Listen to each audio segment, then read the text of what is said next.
So this is a very good study. 275,000 people were studied that are extremely successful. And they found that without fail, each and every one, we're talking about 275,000 people here, each and every single case found that the happiness is what they owe towards their success, in part of their optimism and positive outlook on life. Hey everyone, welcome to the RLT podcast, where we share some real life tools, tips and tricks to help you not only discover but also reach your ultimate goals. What's up, boys and girls? Welcome back to the Real Life Tips podcast. This is episode number 28 and I'm so stoked to have you guys back here with us for another great episode. I'm your host, Mono. What's up, Ooms and Tannies?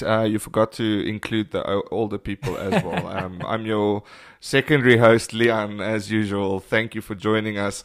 Welcome. Grab a coffee. This is going to be a good one. Oof, I've been excited to do this one for a while. You just expressed your excitement as well. This is going to be a very, very deep matter that we're going to discuss tonight. So quite excited to dive right in. Yeah, and the topic for tonight is the science behind a positive attitude. Leon, you've said it so many times in a lot of our other episodes that we've done prior to our session here tonight, that you feel that the world is currently experiencing an extreme imbalance. You're tilting more towards hatred, tilting more towards negativity. Of course, there's so many outside forces that influence us towards that. But tonight we're going to explore the science, the research behind a positive attitude. A lot of people come to us and they tell us, man, just be positive. Stop being such a pessimist. Just be an optimist. And then, things will just go better. And it's so much easier. It's so much easier said than done. Seriously, I've tried that. I've really tried that. And I've done extensive research on this topic because I don't see myself as a depressed person. But I do go through some really bad dips in my life from time to time. And then I try and pick myself up and I try and tell myself, Mono, just be better, man. Just be more positive, and it's not that easy. So tonight, I think we're really stoked on sharing some real insight behind, like looking into the science behind a positive attitude. What makes a positive attitude? How can you really actually influence that and manifest that in your own life as well? So super amped to be diving into this specific topic here with you, Leon, tonight. Yeah, definitely. And I think it's important to mention right away that we are not going to come from a subject matter expert perspective, or we are not psychologists or psychiatrists, nor are we licensed to provide any sort of psychological advice. This is pretty much going to be, once again, a combination of our own episodes and, experiences that we've had in the past, what worked for us, what didn't, with a little bit of an explanation on why we feel the way we feel about this topic, and then some facts and studies and things like that would hopefully drive some of the factors home. But yeah, positive attitude, man. I think everything should start with that. I think this should actually have been episode 1. None of what we discussed in 27 episodes leading up to this will ever come true without a positive attitude. Like, none of it. You can't start exercising if you don't have a positive attitude about your results that you want to achieve. You can't go and try and start a business if there's skepticism about whether it's going to succeed. Nothing can happen without a positive attitude. Now, the trick about a positive attitude is, do you have some level of control over it? Is it something that just comes and goes? And I think most of us feel, and I kind of want to agree, that it comes and goes by itself. It's almost like you have very little control over it. But there are techniques, and once you understand the science behind it, hence the reason for the name of the show, the science of a positive attitude, you could do more at staying positive for longer than just going and taking the wave as it pushes you around in this thing we called life. So today we really want to dive into all of that. So why it's important to have a positive attitude, and what can you do to kind of increase the amount of positivity that you have in your life, even if there are ups and downs, to try and still kind of keep your radar on the positive and understand the chemical warfare that's happening in your body that ensures positivity and happiness. and be a little bit more mindful of how you try and deal with those emotions. There's a lot of power in just understanding why your body is reacting the way that it is, and recognizing that, okay, I am now feeling sad because of X, Y, and Z hormone or whatever that's taking a dip. And because I recognize that, I now know that there's a reason for it. It's a temporary thing. My body is betraying me a little bit, and now you can actually deal with it a lot better. And when you start thinking through that lens, it becomes easier to kind of get through these little battles. I don't know, Manu, what's your take? Yeah, I think one of the things that you mentioned there that is of great importance to me to point out as well is the fact that as much as you want to, if you're anything like me, you want to get control of your life, right? And I'm pretty sure that most of you, or pretty much all of you listening to this, is exactly the same way as me with that regard, because if you weren't, you wouldn't be on the show. You wouldn't be listening to this right now, right? So for me as well, it's extremely important to gain control of each and every single aspect of my life. Some days I find it extremely difficult to take control. Other days I absolutely just crush it, and I can take control of all of the different situations and scenarios that I get faced with in that specific day or in that specific week. And then other days I just can't. So this really isn't just about coming from a perspective of gaining control of your emotions, gaining control of your attitude, making it a more positive attitude. But really, as you mentioned, Leon, it's coming from a perspective of, even if you don't just take control of it, even if you can't take control of it, just being cognitive of it, understanding the fact that this is what happens, like you said, the chemical warfare that happens and that causes you to feel this way, will really help reduce the stress and anxiety that you put on yourself. Because I look at myself some days and I'm like, man, why are you like this? Why do you do this? Why can't you just pick yourself up? Why can't you just be better? Why can't you just feel better? So this is really coming from a point of saying, let's create some awareness over those feelings so that we don't beat ourselves up and push ourselves down the whole dark rabbit hole that is this negative attitude, and that just snowballs and puts you later on into a mild state of depression, or in some cases a severe state of depression as well. So it's really just creating some awareness. It's really just sharing some of the great articles, some of the great inspirational content that we've come across, and really looking at it from a scientific point of view as well. And I think there are 4 main things that we want to discuss right here, right now, Leon. I'm going to dive straight into that. And that's the 4 chemicals that we're talking about when we're referring to this whole chemical warfare that's happening in your body that causes not necessarily just negativity, but also that can increase positive vibes and just attract positivity to your life once you feel more positive to take on certain tasks. So the 4 chemicals, Leon, I think let's hit it off, highlight, summarize the 4 main chemicals that we're going to discuss, and then give a quick brief overview of each and every one of them and their real importance in our minds and in our bodies. Sure. So, I think that is the most important thing to start with, is to kind of understand what is happening inside the body, because it's extremely important to understand that, having positivity, happiness, sadness, all of those things sprout from somewhere. I think many of us think that, this is just something that happens. It's a causal effect because I just bought a new TV, now I feel happy, or I just bumped my knee, now I feel pain. Okay, that one actually is a little bit more causal, but maybe not the best example, but there's basically 4 chemicals that make up your happiness center, or basically your mood, right? The 4 chemicals are serotonin, dopamine, oxytocin, and endorphins, right? So if we start with serotonin, now I want to actually paint a picture here. It's actually a little bit of an analogy that I just kind of thought of, is if we take plants, right? And you go plant a plant between other plants. If you go into, for example, winter stage, right? That plant's going to start dying off. Now, if you give it fertilizer, it's going to get a boost of growth. If you give it water, it's going to get steady growth. If you're planting it amongst other plants, it's going to intertwine with other roots of the plant, neighboring plants, etc. And those plants will actually help each other cope and so on, like you see in the woods and things like that. Now, if you take, serotonin, dopamine, and oxytocin, serotonin is what keeps your mood stable, right? So that's something that helps you with your well-being and long-term happiness. So the happiness that's going to remain there, whether you just bumped your knee or not, whether your wife just shouted at you or not, you're still going to primarily be a happy person. So that's like the watering, it's a constant watering of your mood and keeping your mood stable. Dopamine is pretty much like a fertilizer shot, That's when you buy the TV, you buy the car, you get short-term brain rewards. And during that time that you experience that reward, you feel extreme happiness. Like life cannot get better at this finite moment right now in time. And tomorrow morning you wake up and maybe the electricity is off or whatever, and right back down you go.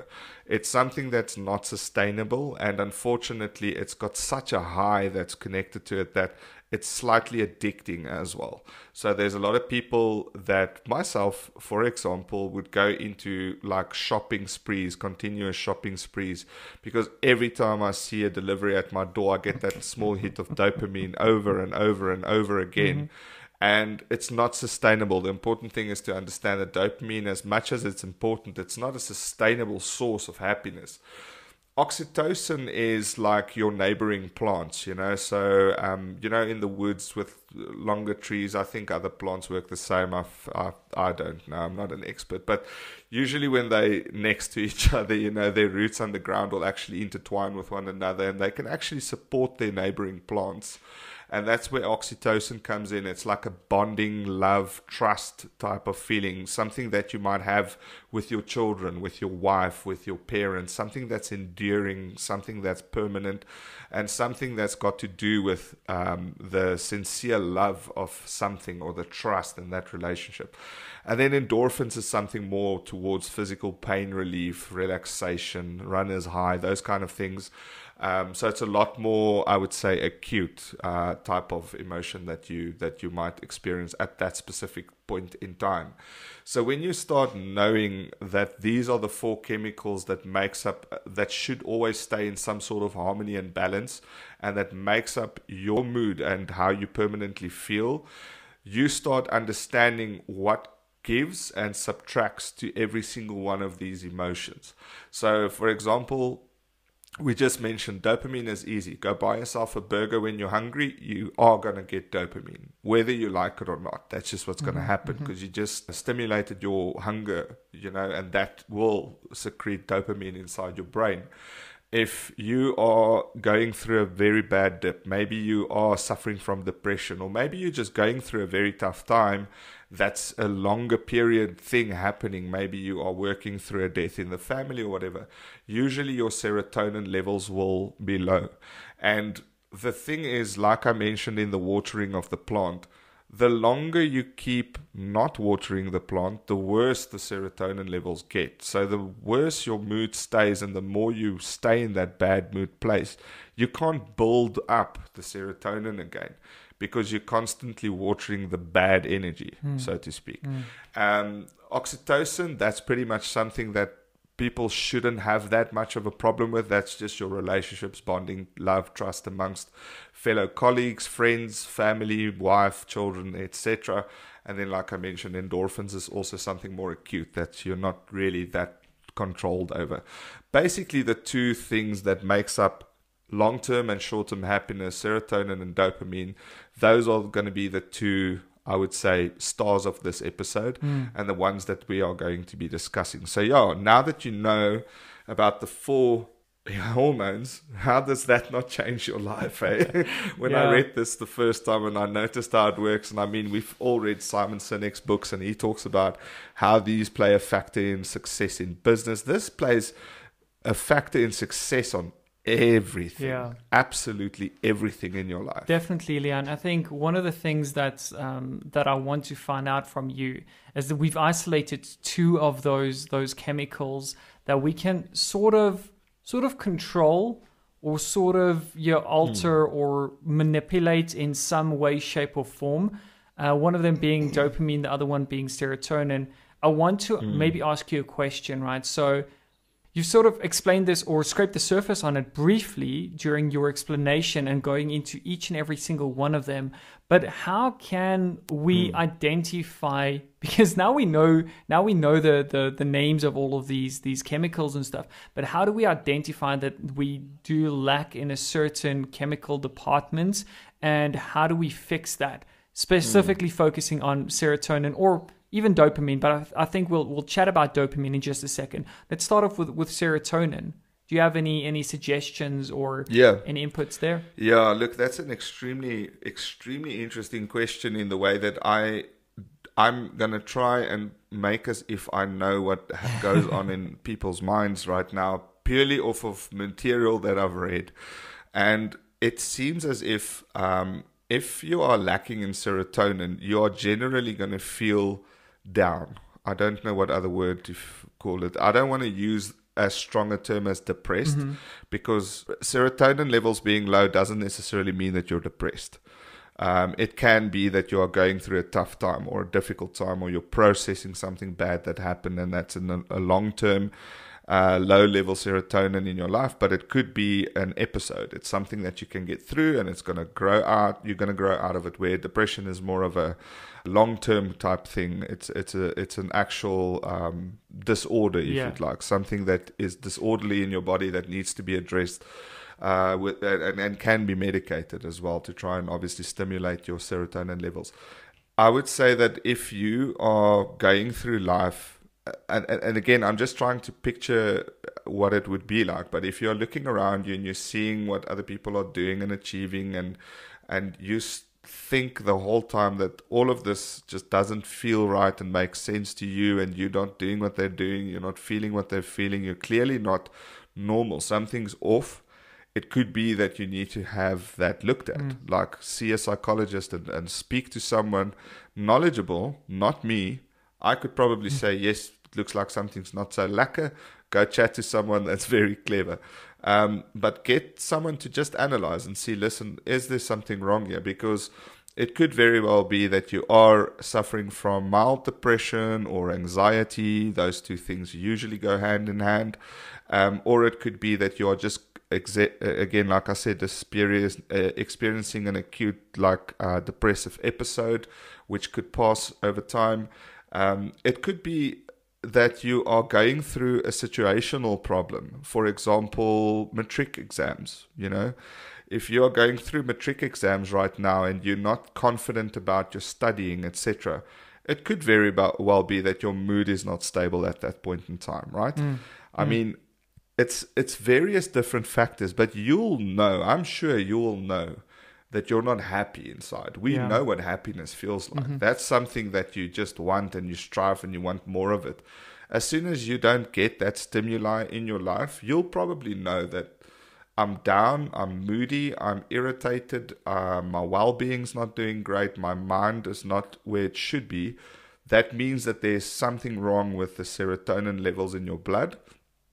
It could mean that even when you experience, and this is something that's so sad about low serotonin levels, you can go and do the most exciting thing and get a huge hit of dopamine, and I promise you will just plummet all the way back down once that dopamine has exited your body. And that's the difficult thing about serotonin levels. That's the one thing that you really want to try and monitor. Like I said, oxytocin is extremely important, but the thing is that usually is there for most people as the bonding, love, and trust kind of hormone. That's usually existent in most people. I'm not talking about the few acute cases of people with really difficult parent relationships and stuff like that. But the big problem is usually the serotonin levels. See, here's the funny thing, and also the extremely sad thing about this theory of looking at the happiness chemicals and looking at all four of these individually as well, is that we can't, and I wish we could, we can't download an app and say, okay, what does my Yeah. endorphin or dopamine or Not yet. serotonin levels and stuff look like today? And, oh, okay, I'm lacking a little bit in the Yeah. serotonin, or I'm lacking a little bit in the endorphins. Let me go to Dischem or go to the pharmacy and go pick up some endorphin pills or something like that. So it's really, really not coming from that side. The one thing I think that is important here is to say that knowing that there are chemicals at play, knowing that there's biology at play, and all of these things that happen in the background means that you shouldn't feel bad about feeling bad. You shouldn't beat yourself up Yes, about that, this is because as much as we can know about this and probably study this and go read up about it and go and see doctors about that, I feel that it makes it very difficult for us to go and control that ourselves. However, I do want to point out that it's not as simple as saying, all right, I'm feeling really bad today. Let me go and read up about dopamine and see what I can do to overdose on dopamine, like you said. Dopamine in a small controlled doses, I think, is absolutely good. That's why the chemical exists. It's sort of like a little drug of inspiration. So every time you tick something off of a to-do list, that's a small hit of dopamine. But a lot of marketing companies, and I'm not going to name any names, or but you basically go and friend your friends on there, and then you constantly get bombarded with notifications, and you can message them, and you get or a cool drink brand that rhymes with Mocha-Cola. Yes, something like that, right? That all of those companies use this to their advantage. They use it because they know that people get extremely addicted to those little dopamine hits on a constant basis. Where do you think the acronym DOPE comes from? I've never thought of it like that. That's a very, very good point. No, but still, no. But it's a good way to remember it, right? Because dopamine plays such a key role in us being constantly motivated to continue with certain tasks and to feel that we're making progress. And as soon as we make progress and we check something off the list, we're amped and we feel good. Or as soon as we see that we've got a notification, that sparks, some interest. And what we want to do is we want to open up that message. We see that message, and instantly we get that little hit of dopamine. So all of these things in a controlled environment and controlled doses could mean happiness, right? But it's a balance of those chemicals. Now, I want to change this around a little bit and pose a question to you once again, Leon. And I want to get your take on this, because I feel that maybe there's some things that you can share with me as well as our audience here today. What happens when you do have an imbalance of these chemicals? Is it okay to resort to medication? And I ask this question because I understand that from a point of view where you're not having a good time, you're straight up not having a good time in life, you're feeling down, you're constantly feeling down and out, you can't pick yourself up, right? Where do you draw the line? Is it okay to go and see a doctor about it? Is it okay? Should you feel embarrassed about that? Should you really beat yourself up about the fact that you need to reach out and get help? Because I think in a lot of cases, we are extremely, extremely embarrassed and proud of ourselves, and we hold on to that pride. We don't want to go and seek help because we feel that that's us giving up or giving in and all those things. Admitting defeat. Give me your take on that, Leon. Yeah, look, this is a very, very intimate and tough topic. So I'm going to literally give you my personal opinion on it. And again, completely not substantiated by science or anything like that. But absolutely, I think if you find yourself in a position where your mood is constantly low, and even when you experience dopamine hits, it doesn't do much for you anymore. If you go for a nice massage or a run and you have that pain that you love from the run, and that endorphin hit doesn't help you anymore, and even your oxytocin, you've got good family, friends, and you spend time and you enjoy your time with them, but it doesn't fulfill you anymore, and you feel empty and you feel something's missing and you can't say what, and you can't put a finger to it, and you don't know what to do about it. 100%, there's absolutely no shame in admitting that you need help, and help in the sense that you go and see an expert opinion. You try and get a diagnosis of what exactly it is that's going on. There's various different degrees of anxiety, depression, mental disorders, bipolar disorder. There's just so many different things that could be going on. And unfortunately, these are some of those things when left untreated can really lead to bad outcomes, unfortunately. And not in all cases, but usually. But I agree with that, Leon, because, and I think, sorry to cut in there, but I think that makes sense because sure, there's a lot of people that have gone down the route of getting help and getting diagnosed and getting medication and all that stuff that, it just didn't help for them at all.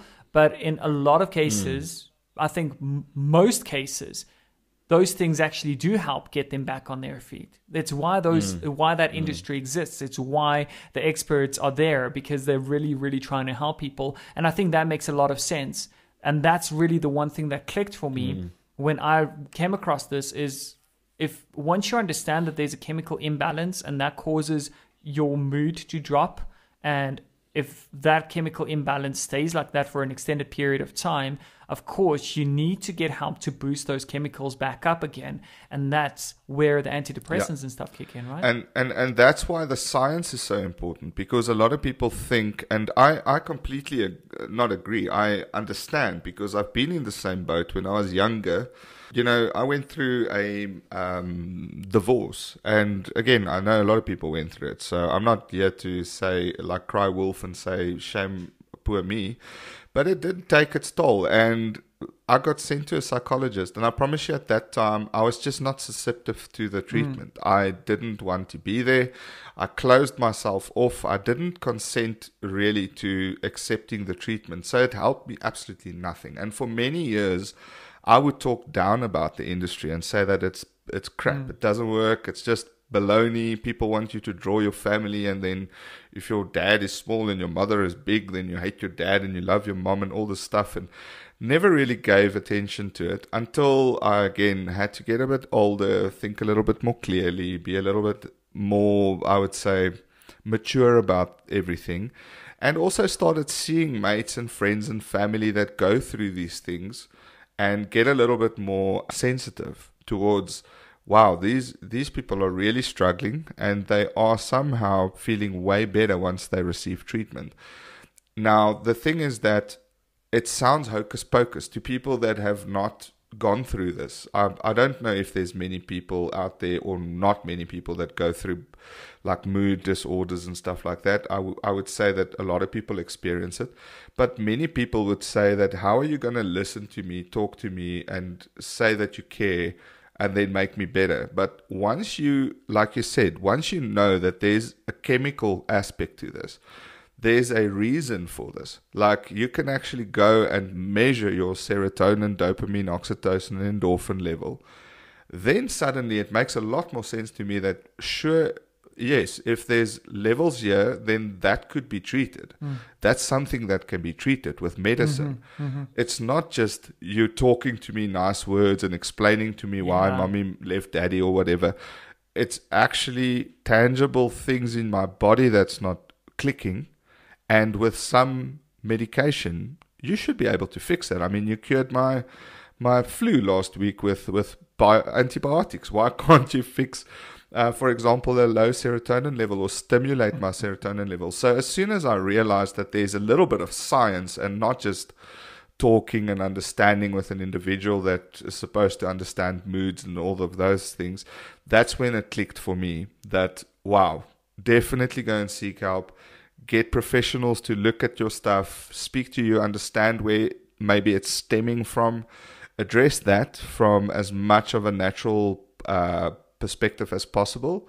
And if not, I still say to this day, there's no shame in taking a pill that makes you feel happy. There's just no shame in it. I think there's so many people that say that that is surrendering to a drug, or the drug's gonna now, I don't know, like keep you prisoner for life. Yeah. And yes, it's true. When you try and get off those things, you're gonna have like anxiety again, or you're gonna have withdrawal.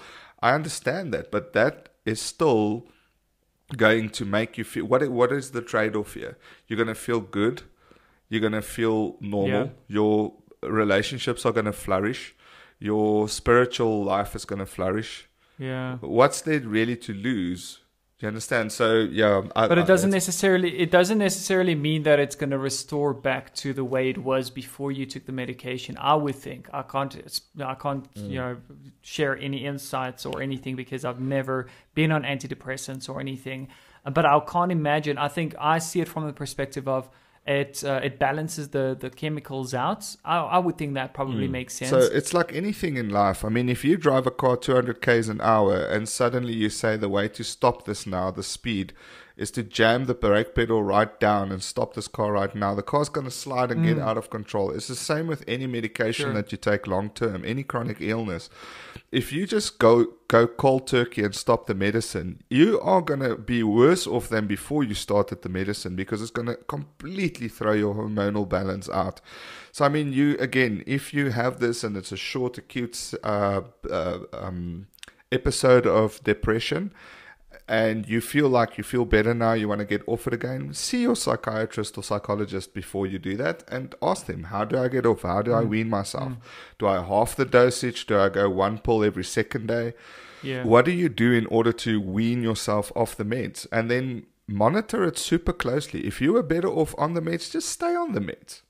You know, if you were better off and your relationships were flourishing, your career was flourishing on the meds, there's no shame in just staying on the meds.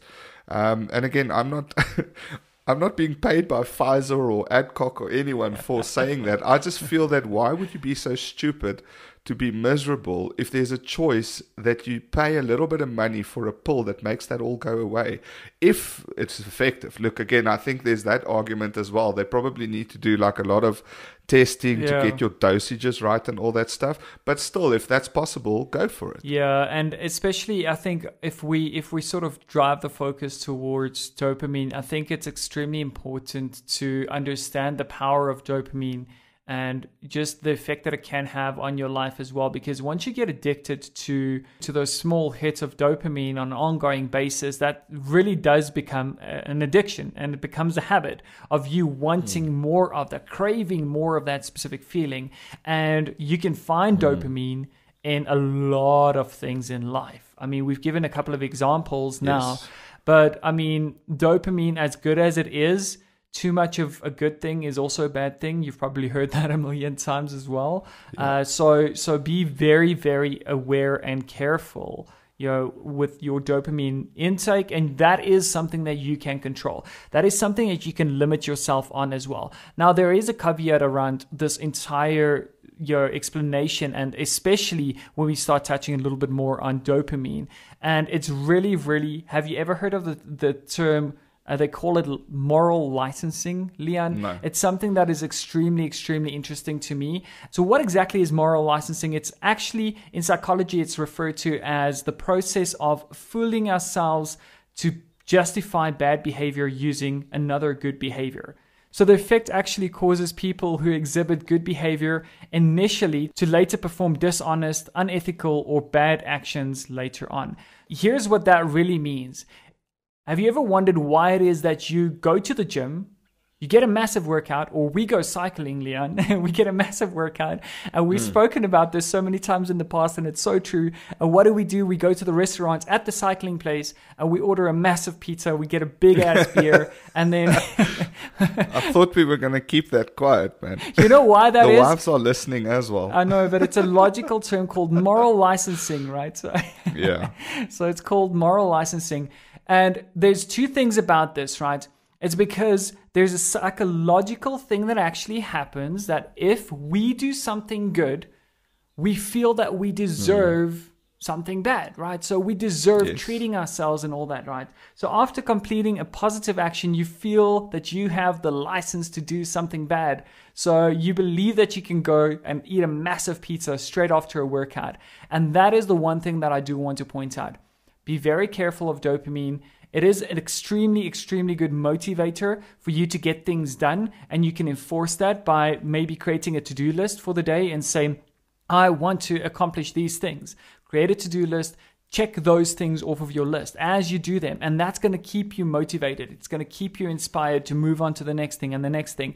However, be very, very careful for the next thing that comes, the moral licensing of it. Because if you're anything like me, I would check 5 things off the list and then I would, say, oh, well, that's good enough. Let me take a break and watch some YouTube videos or something like that, So a lot of the times I do that in my life as well. And that is something that I feel is very important. The second thing that also happens is we get this as well when we start planning to stop a bad habit that we already have, right? So in a lot of cases, and I'm so guilty of this, a lot of the times I say to myself, yeah, but you know what? At the end of the month, I will save X amount anyways. So I might as well just buy this for myself now because I'm going to do good by the end of this month, or I'm going to do good by the end of this year.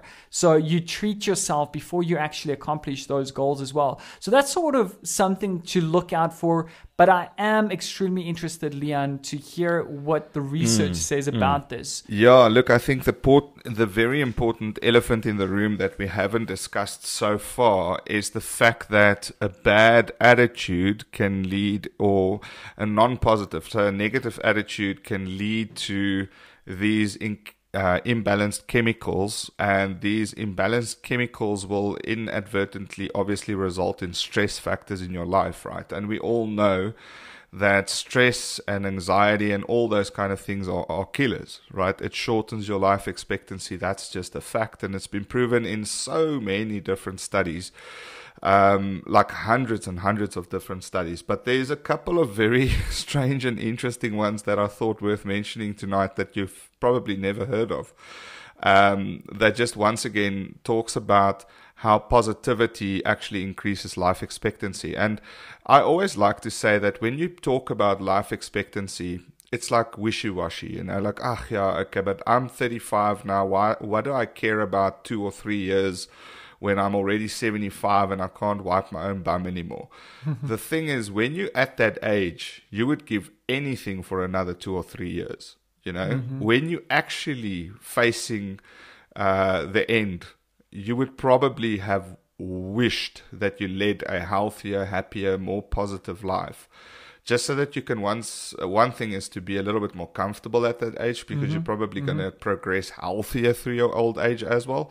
And to just physically get those years back that you spent worrying and stressing over stuff that you could have treated either through psychological treatment or even medication, like we just said. So to get back to the studies, I'm only going to mention like 2 or 3. I've got them written out here.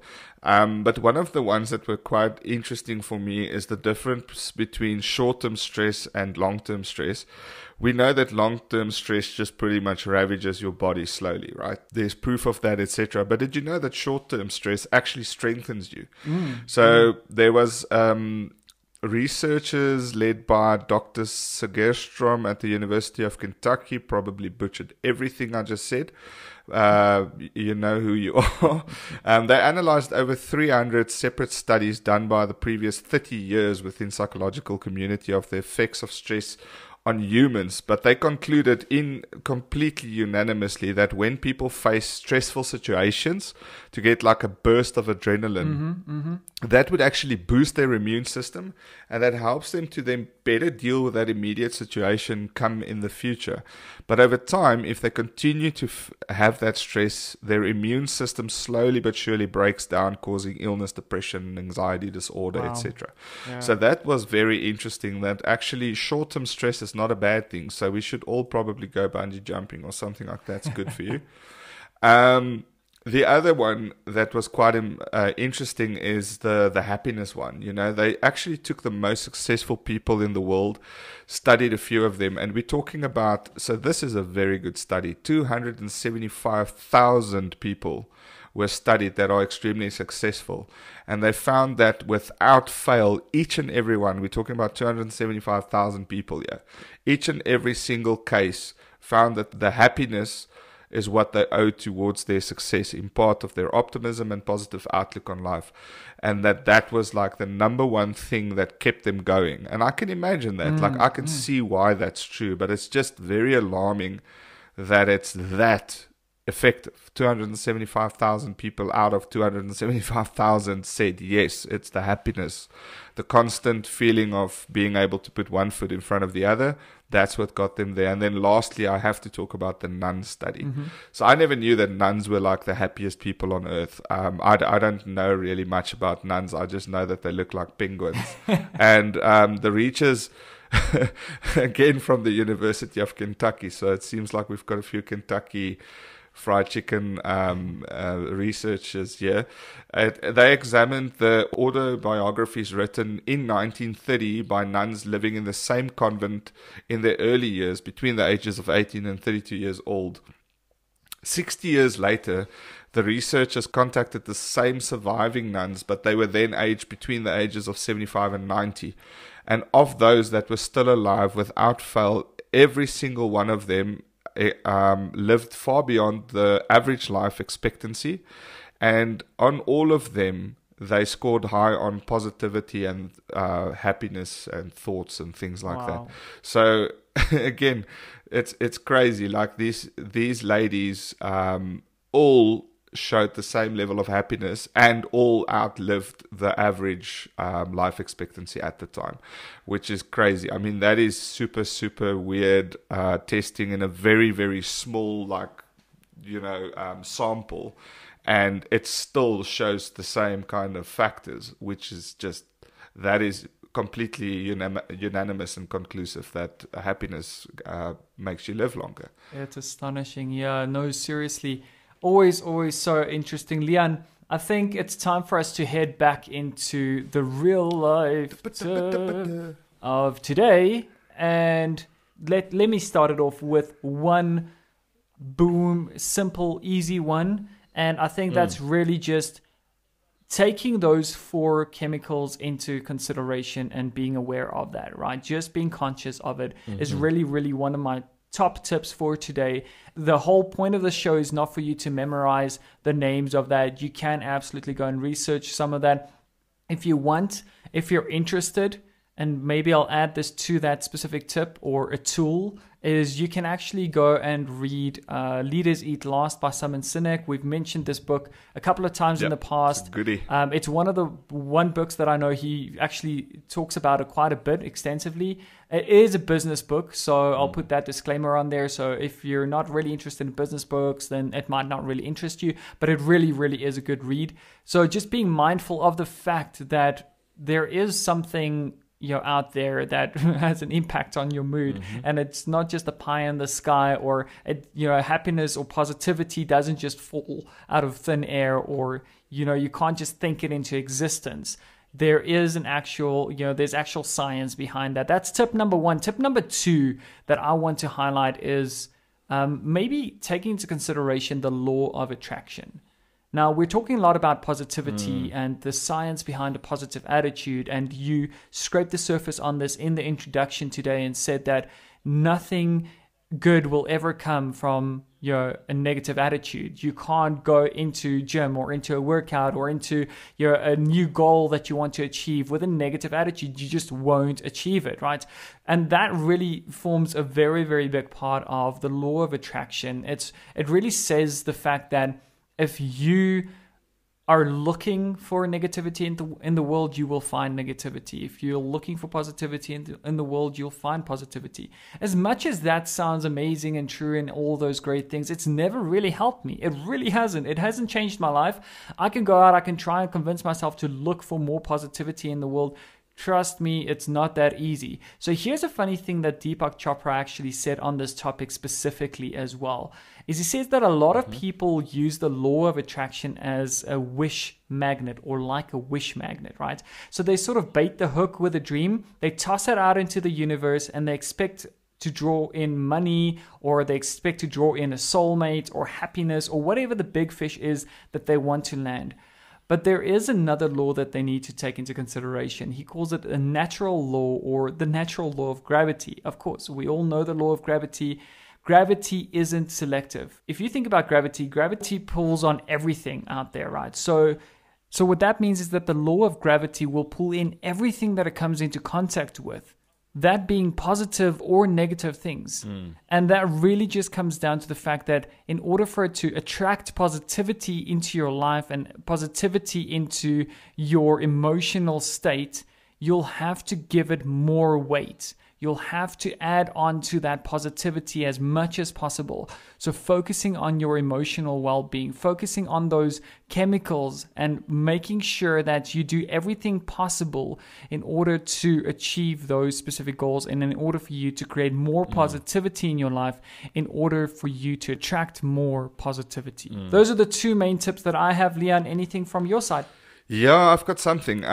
So it's not really a tip. I think it's more like a closing argument or maybe a closing statement, is the fact that positive thinkers, the one thing that they all share, and look, I mean, I'm not leading by example here. I need to practice what I'm preaching now, but they make the best out of every situation, bad or good. And that's the one thing that I completely admire. And I've seen people like this. Oh, yeah. This is where they only focus on what they can control. They let go of what they can't. And they search for ways to improve the situations and learn lessons from it every single time. They don't see misfortune as, oh, I'm crushed. Yeah. They immediately see, what can I learn from it? How can I avoid this in future? This is part of life. This is a journey. This is exciting. This is an adventure. I don't know. They just somehow find a way to turn everything into a learning experience, or just turn it into whatever positivity you can get out of it. Yeah. And then it's about practicing how to fail again. We've spoken about this before. You need to practice reframing things. So, for example, and I mean, you do examples really well, so I'm gonna try my best here.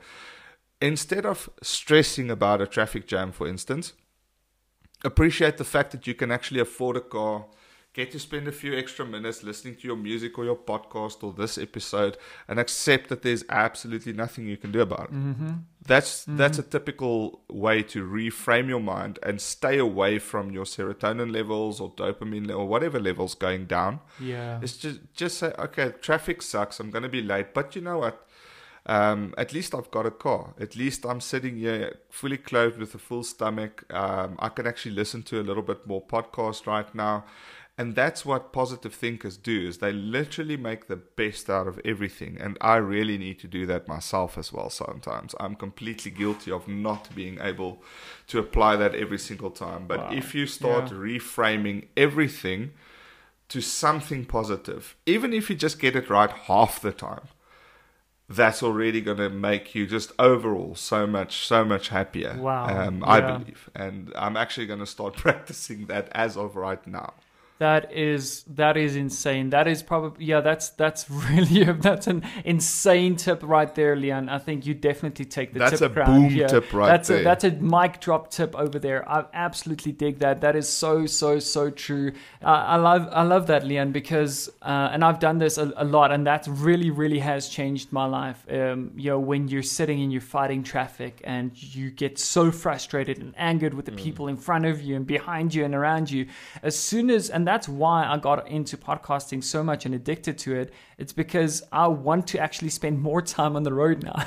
I really drive slower now. Yes. Because I want to get through the episode, because I know that I'm doing something useful with my time, which automatically calms me down. I take a long way home. Exactly. No, I really do. Yeah, it's insane, right? So no, mic drop tip right there, Leon. I absolutely love that. I also love the fact that you mentioned that you can make any environment or any situation more positive. You can actually manifest this in your life, and I've seen people do this. We know a lot of people, or a few people, actually mutual friends of ours, that do this. They can walk into a room, just light up the whole room, and just instantly start. The whole room feels lighter, and all of the. So be that person if you can be that person. I can't. I try. Sometimes I get it right, but I really try, and it is. It really does change the chemicals, and it does spark something in your body that you can actually, and it spills over. You just mentioned something important there. I think the one thing, and we probably need to close off, but the one thing we missed here is, whenever you're positive, you tend to exude that onto others, right? So you actually pay that positivity forward as well. You just mentioned a specific individual. I know exactly who you're talking about. that person has lifted my spirit so many times. So many times, yeah. Just because of them exuding like such positivity. And then you find out they actually have a really crappy day as well. Yeah. But they just have this ability to turn it around and just reframe it. And just force and themselves that is into intensely that, powerful. Yeah. Because it's basically fake it till you make it. So you fake it until you basically start feeling it, and it really, really does work. It's so powerful. So, ladies and gentlemen, there you have it, the science behind a positive attitude. We have to close off. There is absolutely nothing more we can say on this topic. We really hope that it's been motivational or inspirational to some extent. And if you're out there, please remember to head over to the poll on our website, rltstudios.com/show24. Let us know, is the length of our episodes okay? Number 1. Number 2, do you want more? Is one episode enough per week? We're looking at bringing in more content, but we want to hear your feedback. So please, you there listening to this, if you think that I'm just going to pass up, a lot of other people are doing it, please, no, we need your input. There's no free gifts or anything that we can give away at the moment, but please, we really, really do appreciate your feedback. So please head over to that link. We'll put it in the show notes. It's literally going to take you 2 seconds. It'll mean the world to us. I don't want to beg, but please, guys. So there you have it. Thank you so much for joining us. Thank you so much for joining us for another great episode of the Real Life Tips podcast. This is me signing off. Mono. Thanks. You were joined by Leon as usual. Thank you so much for your time. I think this was a really good one. Head over to rltstudios.com/show24 and please help us out on that survey. Thanks so much, guys. Keep safe. Bye.